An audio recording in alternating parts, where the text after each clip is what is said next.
What's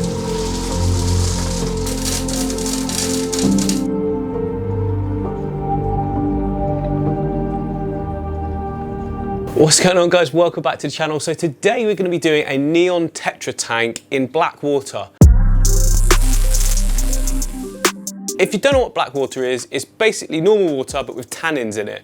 This is like a murky browniness that's released from the wood, which doesn't really sound great, does it? But trust me, with the sort of pop that you get from neon tetras and a decent light above, you can get a really good looking natural tank that simulates or mimics the natural environment of the neon tetra. Now, I have done this before, but since then I feel like some of my skills have improved, and also I want to do a really sort of basic look so that the fish pop even more. So here is the tank. It's a 90 litre Opti white tank. I'll put all the sort of stuff up here right now.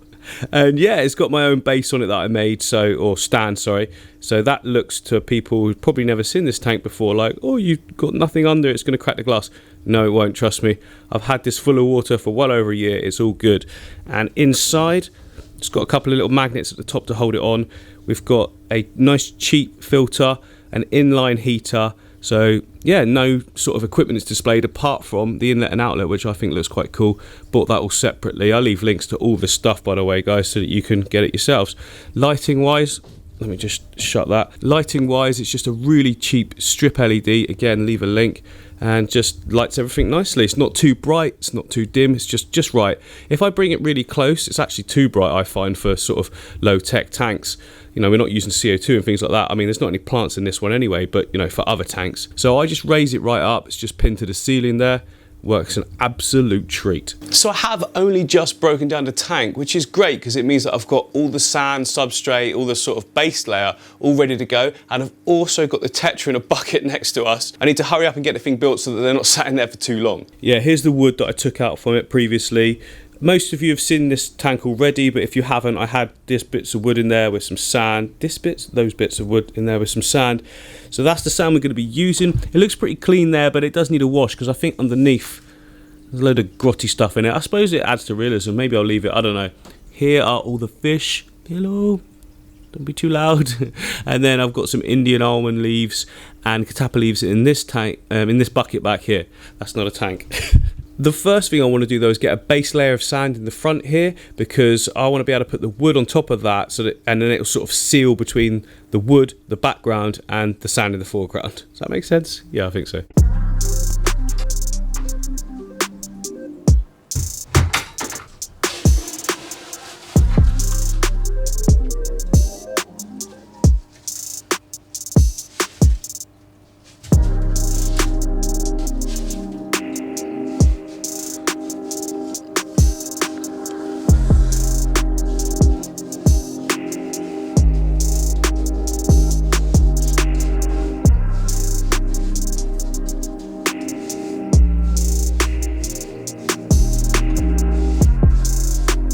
Right, there we go. First layer is in. So it's not too thick. It doesn't need to be. It's just for decoration. And the back area is clear because we're going to put our bogwood in and then we can bulk up the back section with a more coarse stone. And that will just come up with the bogwood that I'm going to build in like a giant bogwood wall. It's going to look so cool as the backdrop, and then over the top you'd have that cool sort of fake rock wall looking thing. I don't know, it should look pretty good though. First of all, let's go get our bogwood from a store. And this is the store, so I've got loads to choose from. Whoop, too close, hang on, let me step back. So we've got big bits at the top. They're going to be used for something completely different. These are the pieces I'm after. There's quite a few small pieces. I really love the colour as well. So these are all sort of out separate pieces, see, and I can use them all and stack them. Should look really good.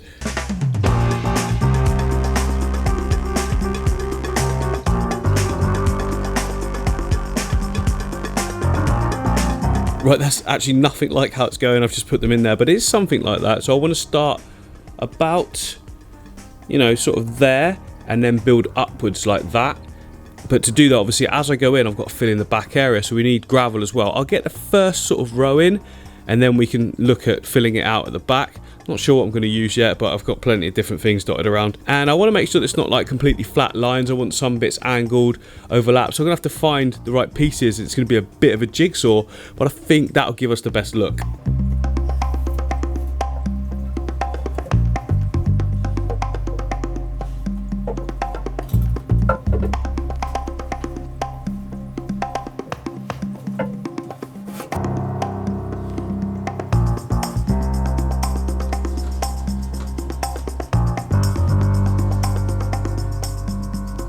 So after a little bit of fiddling, as you can see, this is what I'm going for the first layer. So we've got a little piece in the front just to give it some sort of staggered depth, but obviously there's an absolute ton of space now down the back, and we can't have that, can we? Let me come around here. There you go, look, you can see all that space. If we leave that, loads of detritus and just build up of scum will be all around that back area, and it won't be filtered out, which means we'll just get an absolute mess in no time. So we've got to fill that out with just some gravel. You can use any gravel. Loads of people were saying to me to use like crushed lava rock from a builder's merchant or something. You can get it for really cheap. I did try looking for that, but I can't actually find any. It's none at our sort of merchants anyway. So I'm just going to use sort of normal driveway gravel. It does the job absolutely fine. I've done it on many builds now, and it's cheap and it's easy to clean, and it just goes straight down the back and fills in any gaps.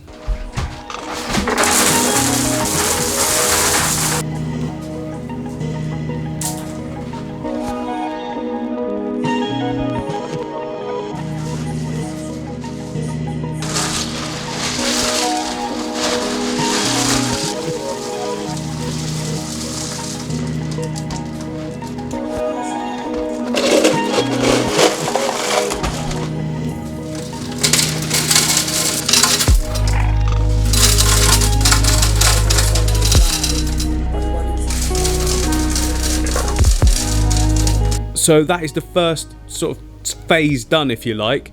Background area, look, all filled in with all that gravel. Now the problem is, I don't actually know if this wood's gonna stay sunk or not.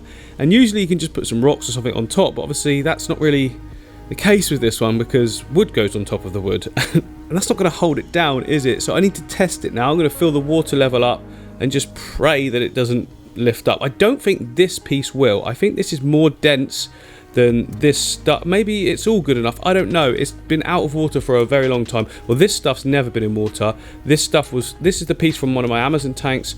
I took it out, so that's been in water for months, but it's been dry now for months as well, or about a month. So I don't know, fingers crossed it all just stays as it is, and then we can just carry on.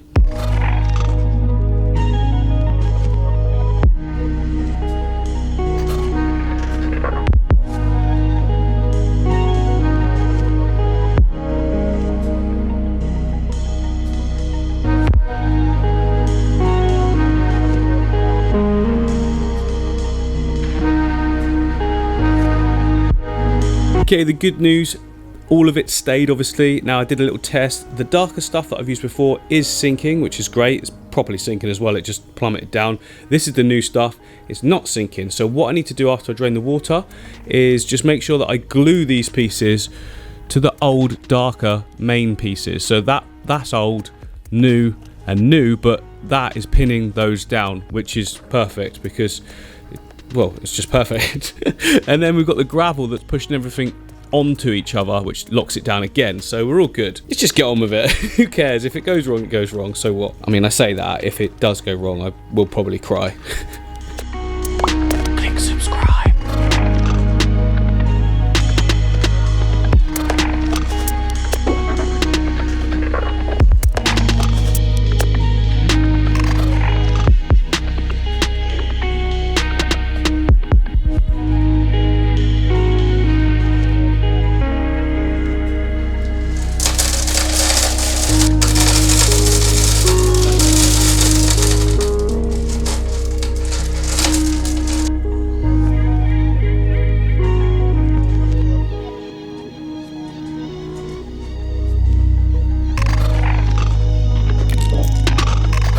Looking good. So I've done some sort of like crisscrossy pattern. I think it just adds a bit more interest, and you can really get a sort of sense of depth going down that line. So that's going to look cool once the water and the tannins are all in, the fish are in it, but there's still quite a few gaps. I've run out of the lighter gravel, but I've actually got some darker stuff which will work really well. I don't know why I didn't use it to start with actually, and you won't be able to see these gaps then because it would just be dark sort of gravel in there.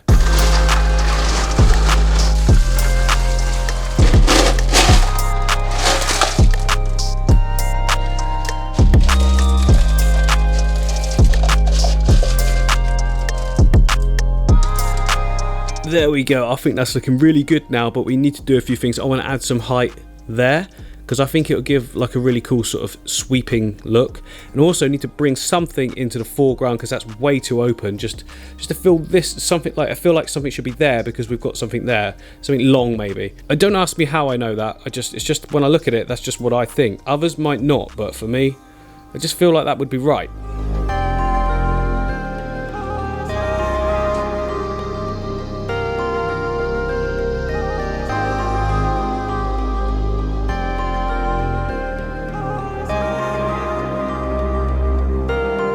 Oh yeah, I think that looks really cool. See what I mean? Just brought this section out a little bit. There's going to be loads of leaf litter and things like that all over the bottom of here anyway, so you won't see most of it, but I just feel like I wanted to bring that into that section because that's the same wood as that, so that sort of colour follows through, and then you've got the other colours either side of it. You can't really tell that much, can you? But I think it's given a good effect. How dramatic is it, eh? So dramatic. Looks like something from an alien world that was just crash landed on. Awesome. So as I said to you guys before, I've already got all the Indian almond leaves and the catappa leaves. I've already got those stewing away. Like, they're creating some really nice black water in the bucket, and they've also now fully sunk, so I'll be able to put those in once the water's in. Speaking of which, let's just put the water in now, and then I can arrange all those leaves afterwards. If I put them in now and then fill it up, they're just going to go everywhere anyway, so there's no point in that.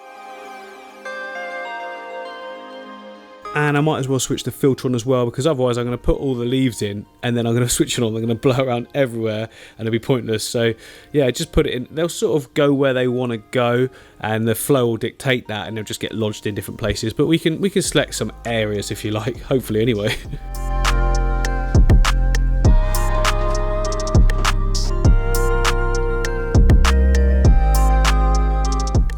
That was really uneventful. I was expecting like a gush of loads of bubbles like usual, but of course the whole thing was primed and both parts of the pipe there were filled up with water anyway, so there was no air trapped because I didn't have to, you know, take all this off. I just started it and it's working well. There you go, look, we've got some good flow there. I mean, you can't really see anything at the moment. Normally you'd see like plants being blown around or pushed around. It's blown as wind. Is it blown if it's water? I don't know. Anyway, let's just get some leaves in.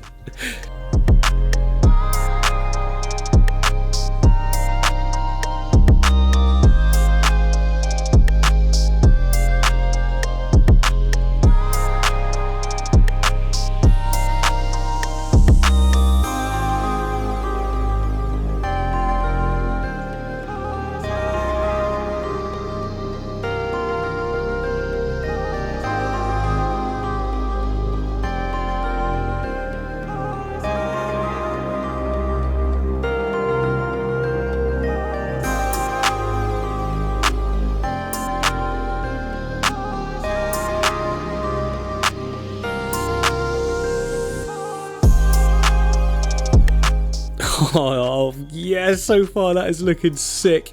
It's a little bit murky still. I don't know if you can see that sort of light haze to it all. That'll clear in a few days or so. But there's one thing I want to do is add in some more leaves. I've got some more down there, look. They've not been soaked, so they'll try and float to start with, so I'm going to pin them down, but I want to put them in this area, cover up some of those rocks. I just want to see the wood. That's it, wood only. Should look so good.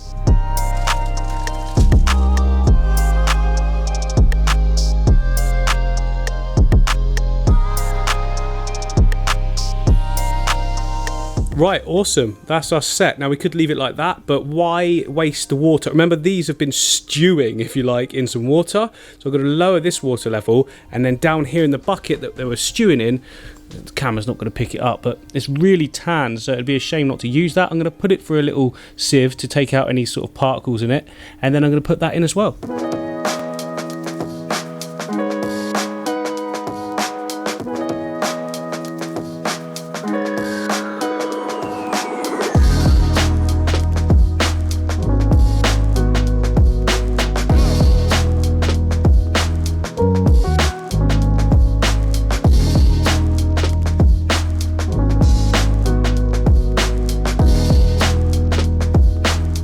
Oh, that is looking sick. But like I say, it will get a lot clearer than that. Not like the tannins. The tannins will stay in the water, that browny murkiness, but the sort of haze to it, that will clear up, so it'll be crystal clear eventually. Now, one thing I do want to add is some fine sticks coming into the foreground from the top, just to sort of give some some depth perception, something like that. I just think it'll look really good, but I haven't got any, so I've got to go and get some from the woods. This little area is ideal, look. So these are exactly what I'm looking for. They've fallen off the tree, they're dry, so they snap easy. They've got great detail on them, loads of little bits. That should be perfect. Right, I managed to get a really good selection there. We've got loads of like cool wispy ones, especially like these ones doing that. I still want to put them in with some sort of direction, so you've got to follow the lines of the wood in the background and it should look pretty good. I've got these elder cones as well, which will release further tannins. Such a lucky find, I didn't even know they were there.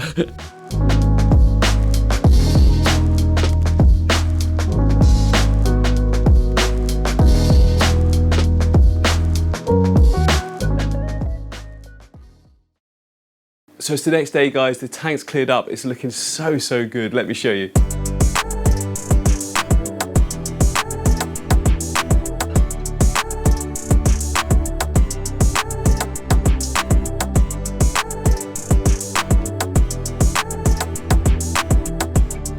So there's actually a lot more going on here than first meets the eye. It's really difficult to create randomness that looks authentic. I suppose you could say that the randomness isn't as random as you think because it follows sort of flows and lines already in the tank. So what I've tried to do is use the thinner sticks in the foreground to mimic the sort of flow of the bigger wood behind it, and that sort of creates that illusion that everything's following sort of one path. I have seen scapes where people don't do that and it is completely random and it still looks good, so who knows, just do what you want basically.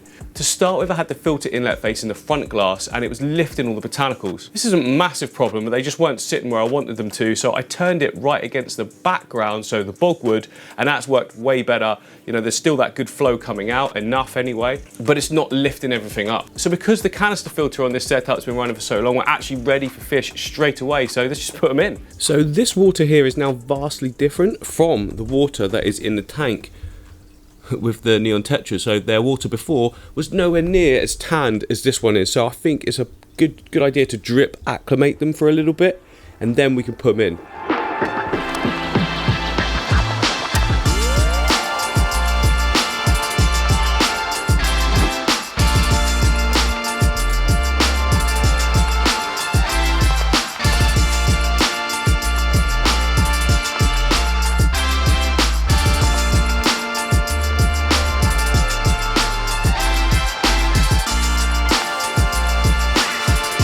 So that thing there is just literally a weight. I don't know why it's bubbling, but it's just a weight to hold it in the water, suction to go round, and then there's just a tap on, or a valve, a ball valve on the end to control the drip. So we just give this some time, let the rest of the bucket fill up or something, and then put them in.